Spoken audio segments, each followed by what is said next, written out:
Sebahagian besar pengalaman Yahudi Amerika untuk golongan muda adalah pergi ke kamp musim panas. Tetapi kini, kamp musim panas sedang merealisasikan impian di Nigeria. Tempat terletaknya 100 buah sinagog, tetapi tiada rabi khusus. Dan ramai orang Igbo yang mengaku diri sebagai Yahudi serta mengamalkan adat Yahudi. Igbo adalah salah satu kumpulan etnik terbesar di negara ini. Dan mereka percaya bahwa mereka adalah keturunan suku-suku Israel yang hilang. Dan musim panas ini, kanak-kanak mendapat pengalaman camp yang sebenar di Camp Sarah. Dan bersama kita sekarang dari Nigeria di Abuja, ialah gabungan 3 orang yang sangat menarik. Selamat datang Debbie Iser, pengasas Camp Sarah, dan Counselor Camp Edna Adeis Abo, serta peserta camp berusia 12 tahun, Zion Donatus. Terima kasih karena berada di sini, Anda semua di tengah-tengah camp. Terima kasih banyak kerana menjemput kami ke rancangan ini. Ini memang sangat memujakan dan saya tumpang rasainya karena musim panas kegemaran saya adalah ketika saya sendiri pergi ke camp musim panas. Jadi saya rasa Debbie, kita akan mulakan dengan Anda. Sebagai seorang rakyat Amerika, kita tahu betapa pentingnya camp musim panas. Bagaimana Anda mendapat ide yang sangat menarik ini? Sebenarnya, saya datang ke Nigeria pada tahun 2021. Saya bekerja untuk Bank Dunia, jadi saya telah ditempatkan di sini. Dan saya sedang mencari komuniti untuk meraihkan Chagim bersama-sama.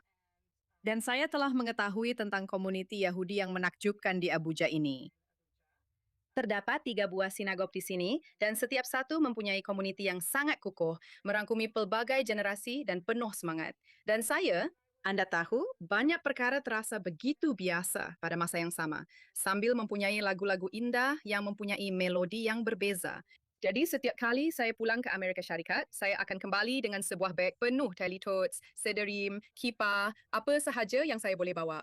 Kemudian saya mula berbincang dengan komuniti tentang apa yang boleh kami sediakan untuk membantu mengekalkan komuniti mereka. Anda tahu, apa sebenarnya yang mereka inginkan? Dan mereka hampir sebulat suara mengatakan bahawa mereka benar-benar mahu anak-anak mereka mempunyai akses kepada sumber dan merasakan bahawa mereka adalah sebahagian daripada komuniti Yahudi yang lebih besar. Ramai daripada anak-anak itu adalah satu-satunya Yahudi di sekolah mereka. Dan mereka benar-benar hanya mahu anak-anak mereka merasai pengalaman seperti itu. Dan saya terus terfikir tentang camp, yang akhirnya menjadi, Anda tahu, ia seperti 2 dalam 1. Di satu pihak, ia memberikan pengalaman yang menyeronokkan dan pembelajaran yang hebat kepada para peserta camp. Tetapi ia juga merupakan cara yang hebat untuk membangunkan sekumpulan pemimpin belia yang kemudiannya menjadi kaki tangan dan mewujudkan barisan pelapis pemimpin belia supaya ia dapat berterusan dengan sendirinya. Wah, itu memang sangat bijak. Jadi Edna, saya tahu ini adalah tahun keempat Anda sebagai counselor. Ceritakan pengalaman Anda kepada kami. Bagaimana ia telah memberi impak kepada hidup Anda, mengubah hidup Anda. Dan juga, seperti yang dia katakan tadi, mengajar Anda lebih banyak tentang kepimpinan dan menjadi pemimpin untuk generasi akan datang. Oke, hai, nama saya Edna. Saya berasal dari negeri Imo, Nigeria. Saya beribadah di Gideon Hebrews di Agoga, Abuja. Dan ini adalah tahun keempat saya di camp. Oke, camp telah membantu saya menjadi seorang yang bertanggung jawab, memberi kami kemahiran kepimpinan, mengajar kami bagaimana untuk menjadi pemimpin. Ia telah memberikan saya keyakinan. Dan bila saya bercakap tentang keyakinan, saya maksudkan kerana kami ada latihan kepimpinan selama 3 hari, di mana kami diajar untuk menjadi pemimpin yang hebat. Kami diajar bagaimana untuk mengajar para peserta camp, bagaimana untuk bersabar dengan mereka. Dan bila saya bercakap tentang keyakinan, Maksud saya, Edna telah mengambil langkah ke hadapan tahun ini, bukan sahaja sebagai counselor, tetapi juga menguruskan pendaftaran peserta camp. Dan dia bertanggung jawab untuk ADOF yang kami panggil, untuk kanak-kanak berumur 8 hingga 10 tahun. Wah, sangatlah. Saya nak dengar daripada Sion, kita akan kembali kepada awak Edna. Tapi Sion, ini mesti sangat menyeronokkan untuk awak. Apa bahagian kegemaran awak tentang camp ini? Sukan, orang-orang, makanan, perang warna. Ceritakan kepada kami. Okey, bahagian kegemaran saya di camp saya ialah aktiviti-aktiviti yang kami lakukan selepas makan tengah hari. Seperti saya berada di kelas menjahit dan di situ saya sedang belajar cara membuat penutup calah dan saya rasa ia akan menyeronokkan untuk mempelajari satu kemahiran baharu. Jadi secara asasnya itu adalah salah satu pengalaman terbaik yang pernah saya alami sepanjang hidup saya sebagai kanak-kanak. Sepanjang zaman kanak-kanak awak. Baiklah, dan terangkan juga Debbie lebih lanjut tentang bagaimana ini menggabungkan nilai-nilai Yahudi dan rasa komuniti. Bukan sekadar mengetahui bahwa ada orang yang mengambil berat tentang anak-anak muda ini, tetapi juga memandangkan tiada rabi atau sistem yang teratur. Bagaimana ini juga boleh memberi manfaat dalam jangka masa panjang. Sudah tentu, tahun lepas kami sebenarnya sangat bertuah kerana disertai oleh Rabbi Gershon Zizomu dari komuniti Abu Yadaya di Uganda. Dan beliau datang dan menghabiskan 2 minggu bersama kami sebagai rabbi yang menetap bersama kami. Beliau tidak dapat datang tahun ini, tetapi beliau menghantar salah seorang pelajarnya, Ruth Mango, yang telah bersama kami dan mengetuai sesi Yahadu kami. Jadi di hari camp di sini, suasananya sangat mirip dengan hari musim panas di camp Amerika. Kita mulakan bersama dengan tefillah, kemudian kita beralih ke kumpulan umur masing-masing, di mana terdapat 2 sesi pada waktu pagi sebelum makan tengah hari, salah satunya ialah Yahadut. Dan Yahadut memberi tumpuan kepada salah satu tema. Jadi tema tahun ini ialah Kitaran Hidup Yahudi. Tahun lepas, kami belajar tentang kalender Yahudi. Dan ini jadi Anda tahu, peluang untuk mengetengahkan kedua-dua Anda tahu, undang-undang Yahudi, ritual Yahudi, lagu-lagu, dan mungkin nilai-nilai yang paling penting, serta apa maksudnya kepada kita sebagai satu kumpulan. Ada banyak nyanyian. Maaf, Dan walaupun, teruskan. ya, tidak. Dan kami juga ada belajar sedikit bahasa Ibrani. Saya rasa hampir semua kanak-kanak sekarang tahu abjad Ibrani.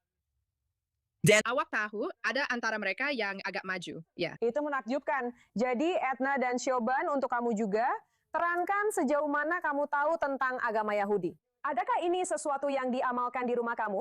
Kamu juga dibesarkan dengan amalan budaya Yahudi dalam keluarga kamu? Atau adakah banyak perkara yang kamu pelajari di camp ini adalah sesuatu yang baru selain daripada apa yang kamu ada di rumah? Okey, bagi saya dilahirkan dalam agama Yahudi. Ibu bapa saya mula memeluk agama Yahudi sejak 5 tahun lalu, di mana mereka meninggalkan kuil Mesianik dan mereka berpindah kepada agama Yahudi. Sejak 5 tahun lalu, mereka berpindah dari negeri Lagos, Nigeria ke Abuja, Nigeria. Dan mereka menemui Gihon Hebrew Synagogue, di mana mereka bertemu dengan para penatua di sana dan mereka mula mengamalkan agama Yahudi, mula mengajar diri mereka sendiri bahasa Ibrani, mula mengajar diri mereka sendiri tefillah. Dan lama kelamaan, beberapa orang dari luar negara mula menghantar buku kepada mereka. Mereka mula belajar. Dan pada tahun 2021, Biden datang dari Amerika Syarikat untuk penukaran agama. Dan ayah saya dan abang saya yang sulung melakukan penukaran agama itu. Dan pada tahun 2024, dia datang semula. Saya dan adik-beradik perempuan saya, kami melakukan. Wah. Sepanjang hidup saya. Jadi sekarang kita perlu bawa Edna, awak datang ke Israel tahun depan. Zion? Ya. Dan bagaimana pula dengan awak, anak muda? Okey, saya telah menjadi seorang Yahudi selama 2 tahun dan sebabnya ialah kerana ayah saya tidak begitu sehaluan dengan perjanjian baru. Jadi, dia memutuskan untuk mengetepikannya dan memberi tumpuan kepada perjanjian lama. Jadi, dia mendapati bahawa segala-galanya dalam perjanjian lama selari dengan agama Yahudi. Jadi, apabila kami memeluk agama itu, saya memang baru dalam segala-galanya dan datang ke kamp membuatkan saya faham semuanya dengan lebih baik. Awak ada kucing. Sekarang saya ada kawan-kawan yang membantu saya memahami agama Yahudi. Saya ada Ruth yang membantu saya dengan projek dan soalan yang saya tidak faham. Jadi pada dasarnya kamp ini seperti syurga di bumi. Jadi secara keseluruhan ini memang sangat hebat. Dan sudah tentu Camp Sarah sangat sesuai. Ia benar-benar terbuka kepada semua.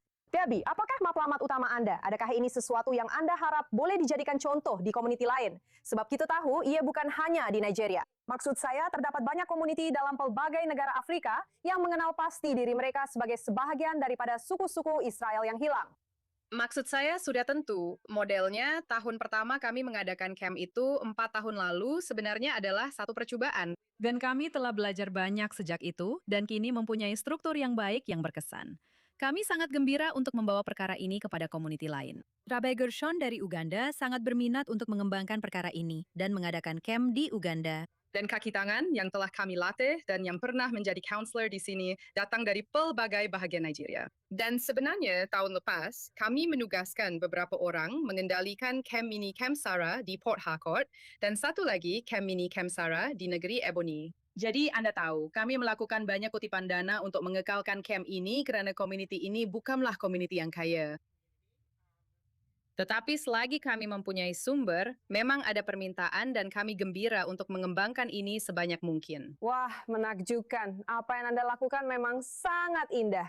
Dan tahun depan kalau saya dapat cuti, mungkin saya akan datang membantu sebagai counselor camp. Terima kasih semua. Terima kasih.